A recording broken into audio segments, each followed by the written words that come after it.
नमस्कार, मैं हूं श्रद्धा और हाजिर हूं एक बार फिर से आपकी सेहत के बारे में बात करने के लिए, ताकि आप स्वस्थ रहें और आप जान सकें कि आप अपनी सेहत को कैसे और अच्छा कर सकते हैं, बेहतर कर सकते हैं। और हमारे साथ छत्तीसगढ़ की महामारी संचालक डॉक्टर सुभाष मिश्रा भी जुड़ेंगे। कोरोना और ब्लैक फंगस से जुड़ी बीमारी और जानकारी इसके बारे में देंगे। कार्यक्रम के दौरान आप कॉल कर सकते हैं। ब्लैक फंगस, क्योंकि कोरोना से उभरे तो फिर ब्लैक फंगस पर आकर फंसे, तो क्या करें, क्या क्या लक्षण हैं ब्लैक फंगस के, वो तो हम आपको दिखा ही रहे हैं, लेकिन इसके अलावा भी अहम जानकारी जो डॉक्टर हमको देंगे और उपाय भी बताएंगे डॉक्टर। ब्लैक फंगस क्या है, इसके उपचार, बचाव।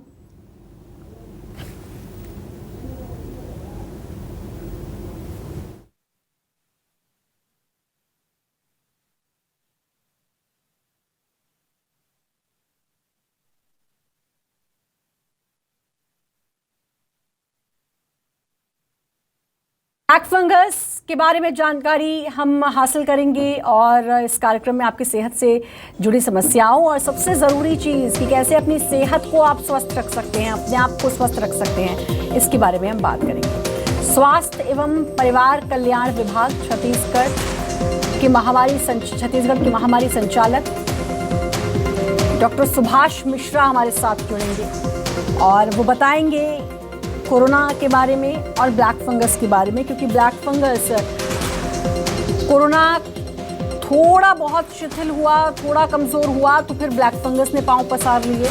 और ब्लैक फंगस को लेकर भी लोगों के मन में बहुत सारे सवाल हैं कि क्या ब्लैक फंगस की वजह से रोशनी चली जाती है, इसका ट्रीटमेंट है, नहीं है तो कैसा है, कहाँ ट्रीटमेंट कराना चाहिए और क्या लक्षण हैं इसके, कैसे समझें कि ये ब्लैक फंगस है, कितना ख़तरनाक है और ये तमाम चीज़ें रोका कैसे जा सकता है, हम आपको बता रहे हैं। जूते, दास्ताने पहनकर मिट्टी वगैरह खोदे, नहाते समय शरीर को अच्छी तरह से नहाएं। आप जल्दबाजी में बिल्कुल ना नहाएं और ग्लूकोज स्तर पर, यानी कि ग्लूकोज लेवल आपकी बॉडी में अच्छा रहे, और स्टेरॉइड्स दवा का सेवन करें। डॉक्टर सुभाष मिश्रा हमारे साथ जुड़ चुके हैं। डॉक्टर, बहुत बहुत स्वागत, बहुत बहुत शुक्रिया आपका। और आज का जो टॉपिक है वो है कोरोना और ब्लैक फंगस, जो आज के दौर में मुझे लगता है सबसे अहम विषय है। और आप जानकार हैं, आप हमें गाइड करें कि क्या कुछ करना चाहिए, क्योंकि तीसरी लहर ने, WHO ने ये भी कहा कि दस्तक दे दी है, तो एकदम से आती है और एकदम से पाँव पसारती है। क्या कुछ हमें अभी करना चाहिए? तो बातें महत्वपूर्ण है कि कोई भी पेंडेमिक में ये स्थिति बनती है कि जब किया जाता है लॉकडाउन के माध्यम से, और जब लॉकडाउन खोला जाता है तो लहर आती है और सावधान नहीं रहते हैं, फिर लॉकडाउन करते हैं, फिर कंट्रोल होता है और फिर तीसरी लहर भी आती है। तो पहली बात तो यह है कि हमें तीसरी लहर से बचाने के लिए कोविड एप्रोप्रिएट बिहेवियर का पूर्णतया पालन करना चाहिए, ताकि तीसरी लहर आने ही ना पावे। और अपने बचाव के लिए हमें जैसे मास्क पहनना बहुत जरूरी है। जब भी हम बाहर जाते हैं तो मास्क पहन के निकलें, इससे कोविड बीमारी से भी बचेंगे। और जो ब्लैक फंगस की आपने चर्चा की है, इस ब्लैक फंगस की बीमारी का भी संक्रमण नाक के जरिए ही फैलता है। तो अगर हम नाक को ढांके हुए हैं मास्क से, तो हमें ब्लैक फंगस होने का डर नहीं रहेगा। और तीसरी लहर के बारे में जो दूसरा पॉइंट है कि ये आने की संभावना तो है, हम लोग मिलकर के उसको रोक सकते हैं। ये पहले से ज्यादा कठिन होगी कि पहले से सामान्य हो जाएगी, ये कहना कठिन है। ये कहना कठिन है, लेकिन डॉक्टर एक चीज़ और, क्योंकि वैक्सीन अब धड़ल्ले से लगवाई जा रही है, काफ़ी हद तक लोगों ने वैक्सीन लगवा ली है, रोज़ाना वैक्सीनेशन का काम जारी है। और वैक्सीन लगा के पहली डोज के बाद ही हम काफ़ी रिलैक्स फील करते हैं, क्योंकि साइकोलॉजिकली हमको पता है कि इसका इफेक्ट जो होगा वो हमारी बॉडी के लिए अच्छा होगा और कोरोना नहीं फटकेगा। और दोनों डोज के बाद काफ़ी हद तक सेटिस्फाई हो जाते हैं हम लोग और रिलैक्स हो जाते हैं। लेकिन जो डेल्टा प्लस वेरिएंट है डॉक्टर, ये इस पर वैक्सीन कितनी प्रभावित है, क्योंकि इसके बारे में भी अलग अलग थ्योरीज सामने आ रही हैं। जी, यह बीमारी क्योंकि नई है, इस नई बीमारी होने की वजह से अभी 1.5-2 साल में जो डॉक्टरों की, साइंटिस्ट की समझ में आया है, उसके आधार पर लोग अपने निर्णय और सुझाव देते हैं कि इससे किस प्रकार से लड़ा जाए। तो बीमारी नहीं होने की वजह से बहुत सारी चीजें अभी अनुभव से या अंदाज से भी कही जा रही हैं। तो दूसरी बात है, वैक्सीन के लिए खुशी की बात इसमें इतना ही है कि इसका कोविड का कोई भी प्रभावी या स्पेसिफिक इलाज नहीं है। सामान्य रूप में कई तरह की दवाइयां दी जाती हैं, लेकिन ये कोई गारंटी नहीं है कि इस दवाई को देने से ये बीमारी ठीक हो जाएगी। किंतु वैक्सीन एक स्पेसिफिक है, इस पर्टिकुलर बीमारी के लिए ही वैक्सीन बनी है, इसलिए इस वैक्सीन को सभी को लगवा लेना चाहिए। जहां तक कि इसके प्रभाव का सवाल है कि डेल्टा वेरिएंट पर यह प्रभाव करेगा कि नहीं, कोविड की वैक्सीन हमारे पास उपलब्ध है, हमें इसे लगाना है और संभावना पूरी है कि ये सभी प्रकार के वेरिएंट्स पर उतना ही प्रभावी होगा और लोगों की सुरक्षा प्रदान करेगा। तीसरी बात वैक्सीन की ये मैं आपसे कहना चाहूंगा कि वैक्सीन लग जाने के बाद हमें कोई एकदम पूर्ण सुरक्षा नहीं है कि हमें कोविड बीमारी नहीं होगी। ऐसे बहुत से प्रकरण आए हैं जिनको दोनों डोज वैक्सीन का लगा हुआ है, फिर भी उनको कोविड का संक्रमण हो गया, क्योंकि यह आपको प्रतिरोधक क्षमता तो प्रदान करता है किंतु बीमारी से बचाव नहीं कर सकता। बीमारी से बचाव अपने हाथ में है। हाँ, ये है कि वैक्सीन लगाने से बीमारी गंभीर रूप नहीं लेती। सामान्य रूप में जो प्रतिरोधक क्षमता आपके शरीर में रहती है उसको ये बढ़ाती है और बढ़ा करके इतना आपको बना देती है कि कोविड की वजह से गंभीर स्थिति में आप नहीं पहुंचेंगे। किंतु कोविड हो गया, किसी प्रकार की आपके शरीर में अन्य बीमारियां हो तो गंभीर स्थिति होने से शायद ये वैक्सीन भी ना रोक पाए। जी, तो वैक्सीन लगवाना सबको जरूरी है, बिल्कुल। नंबर 1 और नंबर 2 काफी हद तक डॉक्टर अब लोगों को समझ में भी आया। पहले भले ही भ्रांतियां थी वैक्सीन को लेकर, लोग डरते थे, लोग वैक्सीन नहीं लगवाते थे, लेकिन अब मुझे लगता है तेजी से अब तो वैक्सीन लगवाने के लिए भगदड़ मच जाती है। वो भी हालांकि गलत है क्योंकि लोग एकदम से भगदड़ मचाते हैं और भीड़ इकट्ठी हो जाती है। हालांकि मैं कार्यक्रम के माध्यम से कहना चाहूँगी कि आप सोशल डिस्टेंसिंग का ख्याल रखें, वैक्सीन लगवाने भी जा रहे हैं तो। डॉक्टर, अब एक और चीज़ बात मैं ब्लैक फंगस की करना चाहूंगी। थोड़ी बहुत जैसी मारक क्षमता इस कोरोना की कम हुई तो फिर पता चला कि एक और बीमारी आ चुकी है और वो है ब्लैक फंगस। इसके बारे में भी लोगों को इतनी जानकारी नहीं। हालांकि ब्लैक फंगस हम लोग सालों से देखते हुए आ रहे हैं, जो जितना मैंने पढ़ा, लेकिन वो आंखों पर इफेक्ट डालता है, कैसे इफेक्ट डालता है, और ये देखने को मिला जो लोग डायबिटिक हैं या जिनको पहले से कोई गंभीर बीमारी है उन पर इसका असर, कुछ की रोशनी चली गई, कुछ मौत भी हुई है ब्लैक फंगस से। तो कैसे तो ब्लैक फंगस को हम समझें, अगर हम पोस्ट कोविड हैं तो हमको कैसे समझ में आए कि ये ब्लैक फंगस हो सकता है? पहली बात तो यह है कि ब्लैक फंगस कोरोना या कोविड बीमारी होने के पहले से विद्यमान है। ब्लैक फंगस के प्रकरण पहले भी आते थे। हाँ, यह है कि कोविड होने के बाद, खास करके दूसरी लहर के बाद, तो ब्लैक फंगस के प्रकरण काफी बढ़ गए। ब्लैक फंगस के प्रकरण बढ़ जाने के पीछे जब डॉक्टरों ने अध्ययन किया तो यह पाया कि पहली लहर में ज्यादातर रेमडेसिविर का उपयोग हुआ था और साथ में स्टेरॉइड दिया गया था।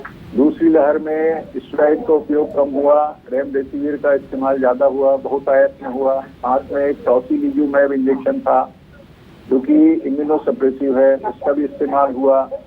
ज्यादातर लोगों को इन दवाइयों का इस्तेमाल हुआ, स्टेरॉइड, टॉसिलिजुमैब, जो कि आपकी प्रतिरोधक क्षमता को थोड़ा कम करती है।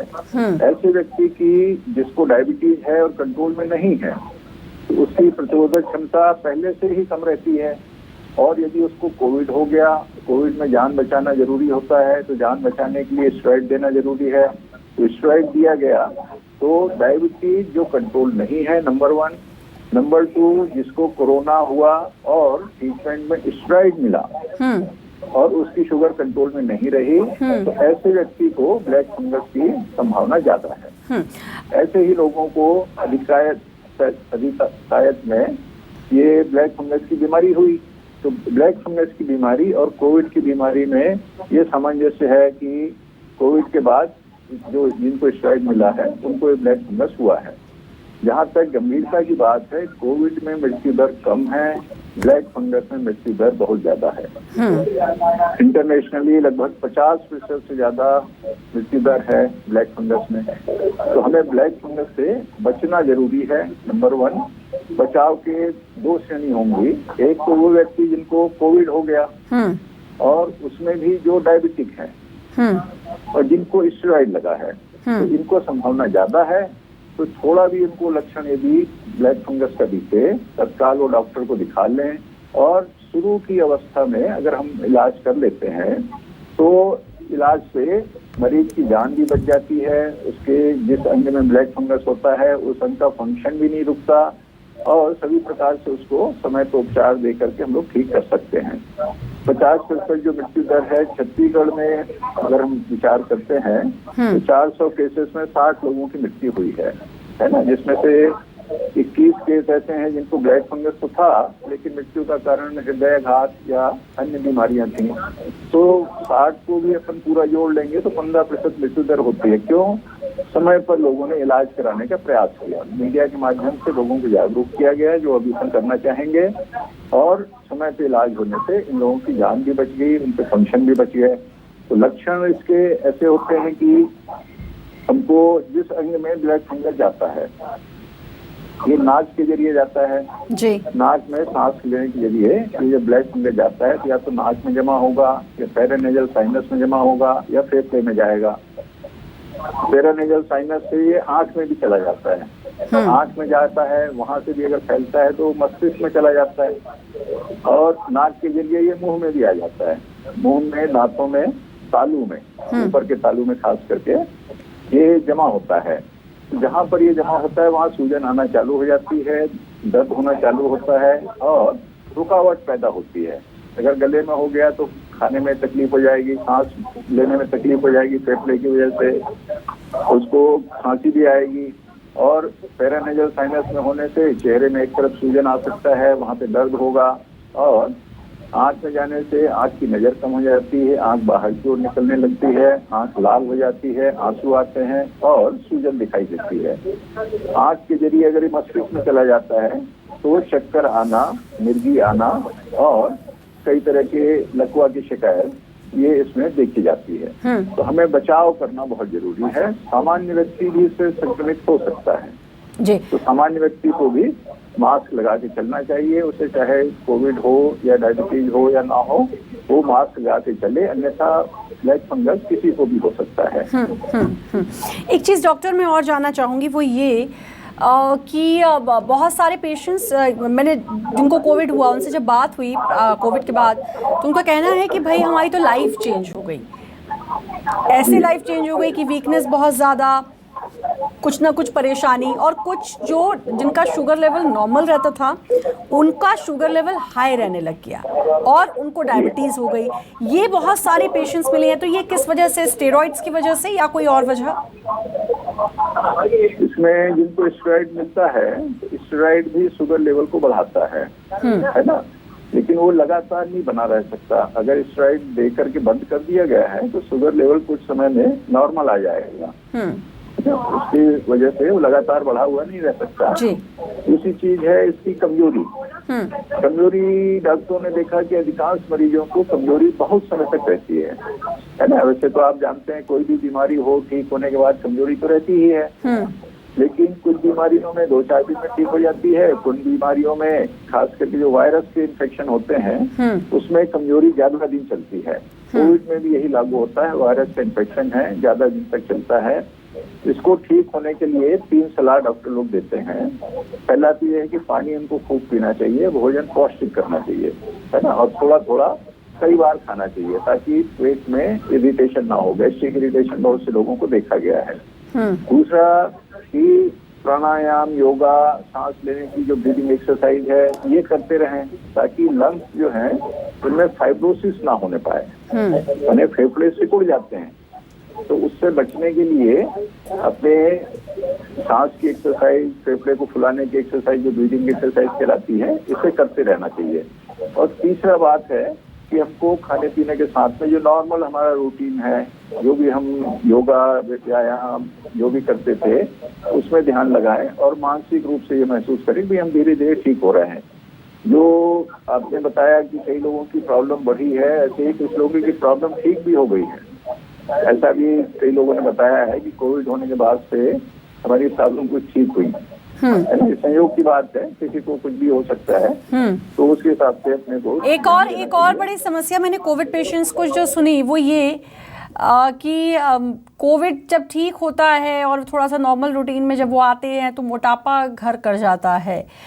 तो ये एक तो स्टेरॉइड्स के ये भी साइड इफ़ेक्ट मोटापा जहाँ तक मुझे पता है होता ही है, लेकिन इसके अलावा और कौन कौन से साइड इफ़ेक्ट्स हैं डॉक्टर जो हमें अपनी बॉडी में देखने को मिल सकते हैं, और क्या वो परमानेंट होंगे या फिर जैसा आपने बताया कि एक थोड़े बहुत समय के लिए ऐसा होगा और फिर ठीक हो जाएंगे? हाँ, एक कोविड की बाद में जो मोटापा आता है इसको थोड़ा समय लगता है ठीक होने में, और इसके लिए थोड़ा प्रयास भी करना पड़ता है क्योंकि शरीर में पानी जमा हो जाता है स्टेरॉइड की वजह से, और जो मेटाबॉलिक चेंजेस होते हैं उसकी वजह से वजन बढ़ जाता है। तो वजन कम करने के लिए कुछ ना कुछ एक्सरसाइज करना जरूरी है, और यदि आप भोजन में कमजोरी करेंगे तो आपकी कमजोरी बढ़ जाएगी। तो आपको पौष्टिक भोजन भी करना जरूरी है और साथ में वजन बढ़ने से रोकना भी जरूरी है। तो दोनों को बैलेंस करके सामंजस्य स्थापित करके चलना होगा कि हम पौष्टिक भोजन करें नंबर 1, और साथ में कुछ एक्सरसाइज वगैरह भी करें। अगर हम एक्सरसाइज करते हैं पौष्टिक भोजन के साथ में तो मोटापा धीरे धीरे कम हो सकता है, पहली बात। दूसरी बात यह है कि अन्य बीमारियां जो कोविड में देखी गई हैं उसमें से न्यूरोलॉजिकल प्रॉब्लम भी आई है कुछ, साथ में शरीर में कमजोरी की वजह से कहीं कुछ अंगों के फंक्शन में कठिनाई आई है, तो वो फिजियोथेरेपी से या एक्सरसाइज करने से ठीक हुई है। तीसरा जो परिवर्तन देखा गया है वो उनके बिहेवियर चेंजेस में, नींद में परिवर्तन आया है। कई लोगों को पहले जैसी नींद आती थी वैसी नहीं आती है, पहले नहीं आती थी तो अब आने लगी है। इस प्रकार के परिवर्तन देखने में आए हैं। डिप्रेशन की शिकायत बहुत से मरीजों ने की है कोविड में, तो उसको डॉक्टरों का समझना यही है कि कोविड बीमारी में क्योंकि मरीज को अकेले रहना पड़ता था, उसका संगी साथी, रिश्तेदार, नातेदार, दोस्त लोग सब दूर ही रहते थे, इवन डॉक्टर और नर्स भी उनको बार बार अटेंड नहीं करते थे, तो एकांत में रहने का और मौत का भय उसके डिप्रेशन का कारण बना है, ऐसा साइकोलॉजिस्ट का समझना है। तो उनको ये मानना चाहिए कि कोविड बीमारी से ठीक हो गए हैं तो हम पुनः नॉर्मल हो जाएंगे, क्योंकि बिना दवाइयों के भी उनके इस बीमारी को ठीक कर लिया गया, स्पेसिफिक दवा नहीं होते हुए भी।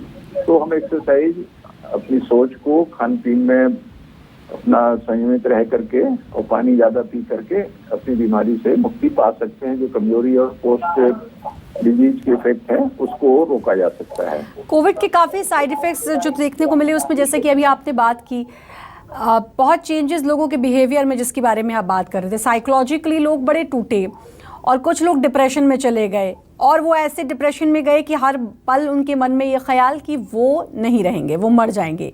एक तो इस चीज़ से कैसे निकले। दूसरा, स्वभाव में चिड़चिड़ापन कुछ लोगों को इतना ज़्यादा आ गया कि आप नॉर्मल बात भी करो तो उनको लगता है कि उनके बुरे के लिए ही ये बात की जा रही है, या वो हर किसी से चिड़चिड़ाहट, और उसकी वजह कई बार ये भी होती है कि मैं ही परेशान हूँ, बाकी सब तो ठीक जी रहे हैं।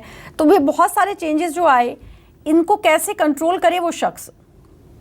जी, जो व्यवहारिक परिवर्तन है इसको 3 तरह से कंट्रोल कर सकते हैं। एक तो उस व्यक्ति को स्वयं सोचना होगा, उसके लिए काउंसलिंग जरूरी होती है। काउंसलर उनको समझाते हैं कि भाई आपके साथ जो हुआ है उससे बुरा तो कई और लोगों के साथ हो चुका है, तो आप तो भगवान को धन्यवाद दीजिए कि आपकी स्थिति दूसरों से तो बेहतर ही है। आप उससे तुलना मत करिए जो कोविड से पीड़ित नहीं हुआ, आप उससे तुलना करिए जो कोविड से पीड़ित हो गया और जिसको कितनी कठिनाई हुई। हो सकता है वो कुछ लोग जीवित भी नहीं रहे हैं, ऐसी भी जानकारी उसको होगी जिसको जानता होगा। तो ये बताया जाता है। दूसरा, उनको बताया जाता है, मरीजों को काउंसलर बताते हैं कि आप अपने आप को जैसा सोचोगे वैसे ही आपके शरीर में परिवर्तन होते हैं, इसलिए आप अच्छा सोचिए ताकि आपका शरीर स्वस्थ रहे। ये आपकी जिम्मेदारियां संसार में बची हुई हैं, उसको पूरा करना है। दूसरा जो हिस्सा आता है वो उसके रिश्तेदार, घर परिवार के सदस्य और मित्रों का। तो घर परिवार के सदस्यों को और मित्रों को भी ये चीज समझना चाहिए कि वो एक ऐसे परिवर्तन से गुजर रहा है जो कोविड की वजह से हुआ है, और इसको, इरिटेशन को उनको सामान्य रूप में स्वीकार कर लेना चाहिए, उससे बुरा नहीं मानना चाहिए, और व्यवहार सिंपैथेटिक होना चाहिए, सहानुभूतिपूर्वक। और तीसरा होता है दवाइयों का। अगर ज्यादा परेशानी हो रही है तो साइकोलॉजिस्ट को दिखा करके वो दवाइयाँ देते हैं, है ना, जिसमें कि उनके व्यवहार पे प्रभाव आ सके, ऐसी दवाइयों से उनका सहारा दिया जाता है। तो व्यक्ति स्वयं, उसके संगी साथी या परिवार वाले तथा दवाइयाँ, ये 3 तरीके से बीमारी ठीक हो सकती है। जी। मैं हर डॉक्टर से एक चीज़ बड़ी पूछती हूँ क्योंकि मुझे लगता है बहुत इम्पॉर्टेंट है। खाना पीना हमारी आज की लाइफस्टाइल जो है, कुछ भी खा लेते हैं। पिज़्ज़ा, बर्गर, पास्ता ज़्यादातर लोगों को पसंद आने लग गया है। टेस्टी भी होता है इसलिए भी पसंद आता है। लेकिन लाइफस्टाइल क्या रहे हमारा खाना पीना कैसा रहे, ख़ासकर कोविड के बाद मुझे लगता है जो थोड़ा भी सजग हैं अपनी हेल्थ को लेकर या नहीं भी थे, वो अब इस तरफ ज़रूर ध्यान दे रहे होंगे कि क्या खाना चाहिए और क्या नहीं खाना चाहिए। जी, ये आप सही बोल रहे हैं। भोजन और खान पान का हमारे उसमें परिवर्तन आया है, जिसको हम लोग लाइफ स्टाइल डिजीज बोलते हैं, है ना। लाइफ स्टाइल डिजीज में आपकी डायबिटीज और ब्लड प्रेशर भी शामिल हैं। प्रमुखतया यही बीमारियां हैं जो हमें लाइफ स्टाइल परिवर्तन की वजह से आया है।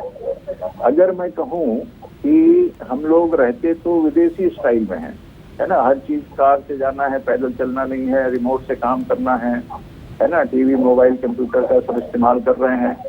तो ये विदेशी पद्धति है जो हमने अपने जीवन में उतार रखी है। लेकिन खाना हम देसी पद्धति से खाते हैं, अपने देसी तरीके से, बिल्कुल इंडियन स्टाइल में, है ना। थाली में दाल, चावल, रोटी, सब्जी, अचार, पापड़ सब होना, है ना। जबकि विदेश में बहुत से लोग एक बर्गर खा के, पिज्जा खा करके उनका लंच हो जाता है।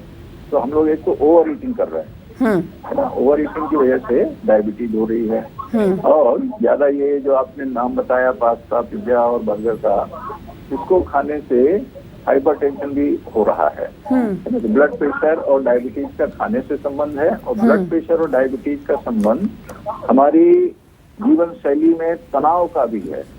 ऐसा आपने देखा होगा बहुत जगह कि डायबिटीज माता पिता दोनों को है ना। और बच्चे को भी डायबिटीज हो गया, उसको जेनेटिक था। किंतु ऐसा भी आपने देखा होगा कि माता पिता को डायबिटीज थी लेकिन बच्चे को नहीं है। क्यों? उसने अपनी लाइफ स्टाइल शुरू से परिवर्तन कर ली, क्योंकि उसे ज्ञान मिल गया था कि अगर वो संभल के नहीं रहा तो उसे भी डायबिटीज होगा। तो उसने शुरू से अपना नियंत्रण किया, तो इसे अपन बदल सकते हैं। यानी एक बड़ी दिक्कत भी है डॉक्टर, भारत में खास तौर पर, क्योंकि बच्चे अगर डाइटिंग कर लें या बच्चे कम खाएं तो फिर माओं को लगता है पतले हो रहे हैं, तुम कुछ खाते ही नहीं हो। ये एक बड़ी दिक्कत है। एक और दिक्कत है कि ये जो चटोरी जुबान है, इस पर कैसे कंट्रोल करें, इस पर कैसे लगाम लगाएं। कोई तरीका है कि हम खा भी लें मन का लेकिन वो कंट्रोल रहे, इसका कोई तरीका है क्या? हाँ, इसके तरीके हैं जो डॉक्टर्स और साइकोलॉजिस्ट का और डाइटिशियन लोग मिला करके सभी की सलाह से एक चीज बनती है कि हमारे पास बैलेंस डाइट, हम लोग उसको कहते हैं। बैलेंस डाइट में क्या होता है कि आपको जो न्यूट्रिशन चाहिए वो पूरा मिल जाता है, जो कितना कैलोरी चाहिए वो पूरा मिल जाता है, और साथ में आपका जो सेटाइटी फैक्टर है या सेटाइटी इंडेक्स बोलते हैं, वो भी आपका अच्छा रहता है ना। आपके पेट भरने की इच्छा भी होगी, क्योंकि वो उस डाइट में समय समय पर थोड़ा रिलैक्सेशन भी दिया जाता है। तो नियमित रूप से अगर हम अपने डाइट को कंट्रोल में रखते हैं, जैसे आपको मीठा खाना है तो मीठा खाने की जगह एक रोटी कम खा लीजिए, है ना। तो आपका मन भी भर जाएगा, कैलोरी भी ज्यादा नहीं होगी, और साथ में आप सब्जी वगैरह खा रहे हैं तो न्यूट्रिशन भी मिल रहा है।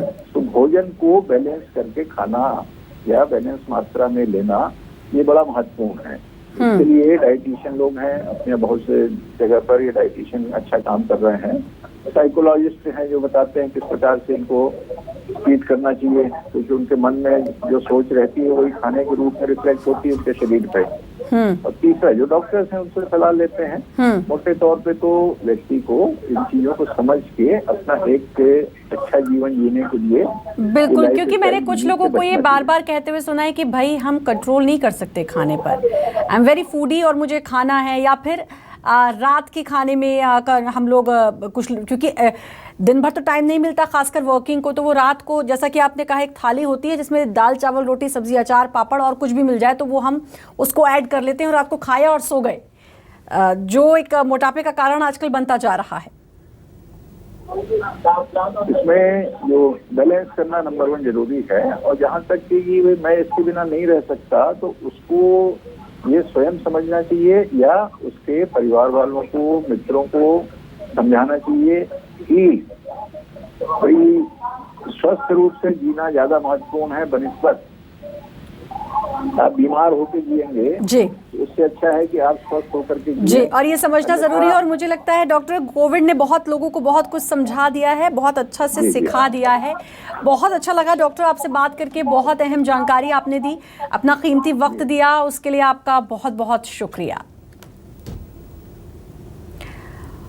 और फिलहाल सेहतनामा में इतना ही, लेकिन बाकी खबरों के लिए लगातार बने रहिए न्यूज़ 24 मध्य प्रदेश छत्तीसगढ़ के साथ।